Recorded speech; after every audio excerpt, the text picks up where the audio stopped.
Salom hammaga, bugun sizlar bilan ikkita IELTS uchun bepul onlayn mock topshirish saytlarini test qilib ko'ramiz. Xo'p, bu hamma foydalanadigan Jump Into sayti va bu real imtihon bilan deyarli o'xshashliklar yo'q. Real imtihonda audioni to'xtatib yoki o'tkazib bo'lmaydi, lekin bu yerda qilsa bo'ladi. Va bu yerda skript bor, lekin real imtihonda skript yo'q. Testlar butun ekranda bo'ladi, bitta chekkada emas. Endi sizlar ham Jump Into da foydalanayotgan bo'lsangiz, endi bu sayt shart emas. Men ham oldin shu saytdan foydalanardim va afsus qilganman va zo'r sayt. Bu IELTS Station hech qanaqa reklama emas, prosta o'zim foydalanganim uchun sizlarga foydali bo'lsin deb video qilganman.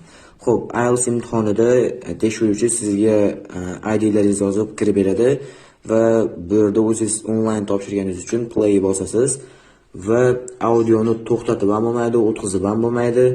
Audio o'zidan o'zi aytib ketadi. Real imtihonda ham xuddi shunday. Skript yo'q, real imtihon bilan bir xil va testlar butun ekranda. Va pastda part 1, part 2, part 3, part 4. Real imtihon bilan bir xil. Bu sayt sizlar qaydan olasizlar? Kommentariyaga IELTS so'zini yozib qoldirsanglar, men sizga ushbu saytni linkini tashlab beraman. O'rtog'ingizga ham bu videoni tashlab qo'ying. U ham IELTS o'rganayotgan va Jump Into dan foydalanayotgan. Unga ham foydali bo'lsin. Sog' bo'ling.